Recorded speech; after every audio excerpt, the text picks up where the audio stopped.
আপনারা রোগা হতে চান, ফিট থাকতে চান, তাই তো সবাই, অথচ কাজ করব না, তাই তো? না, এটা হয় না, এটা সোনার পাথর পাটি।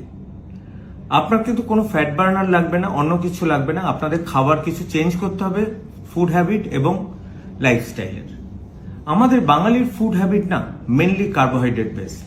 দেখুন, আমরা ভাত বেশি খাই, রুটি বেশি খাই, আমরা প্রোটিন অত খাই না। কিন্তু বাঙালি প্রোটিন কি হতে পারে? ডাল হতে পারে, ছাতু হতে পারে, আমরা সয়াবিনের তরকারি খেতে পারি, দই খেতে পারি, দুধ খেতে পারি, ডিম খেতে পারি, মাছ খেতে পারি, মাংস খেতে পারি। এবার রুটিনটা শুরু করা যাক সকালবেলা ঘুম থেকে উঠলেন 6টা 6:30টায়। আপনি পুরো 250 ml 1 গ্লাস জল খেলেন, তারপর 1 কাপ কফি বা চা, আপনি লিকার চা বা ব্ল্যাক কফি খেলেন, আপনি হাঁটতে বেরিয়ে যান। আপনি হাঁটবেন, হেঁটে ফিরে আসুন, ফিরে এসে আপনি ব্রেকফাস্ট করুন। ব্রেকফাস্টে কিন্তু আপনি 75% থাকবে আপনার প্রোটিন, অর্থাৎ আপনি ছাতু নিন, একটু দই নিন, আপনি একটা ডিম সেদ্ধ নিন, একটা ছোট ফল খান। চেষ্টা করুন কার্বোহাইড্রেটটাকে অ্যাভয়েড করতে, বা মানে যতটা সম্ভব কম ব্রেকফাস্টে খাওয়া যায়। তারপর কাজের জায়গায় চলে এলেন। কাজের জায়গায় এসে আপনি 5-6 ঘন্টা বাদে তো লাঞ্চ হবে, তার মধ্যে আপনি দুবার জল খাবেন, 250 ml শুধু জল খাবেন, আর মাঝে একবার 15 মিনিট হেঁটে আসবেন। তারপর লাঞ্চ খেলেন।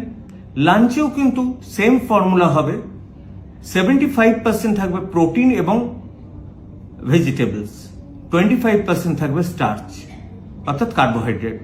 অর্থাৎ বেশি পরিমাণে মাছ, মাংস, ডিম, ছাতু, ডাল, দই, দুধ, ডিম খাবেন, কিন্তু আপনি ভাত রুটির পরিমাণ একদম কম খাবেন। ফ্রাইড ফুড খাবেন না, ফাস্ট ফুড খাবেন না। আবার ধরুন লাঞ্চের পর বিকেলে ইভিনিং অফ দি অফিসে আপনার দুবার হয়তো 250 ml করে জল খেয়ে নিলেন।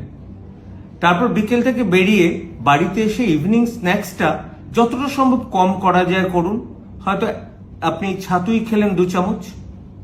ডিনারটা এমন প্ল্যান করে করবেন, ডিনারের 1 ঘন্টা বাদে কিন্তু শুতে যেতে হবে, এবং 7 ঘন্টা ঘুম কিন্তু ম্যান্ডেটারি হেলদি থাকার জন্য।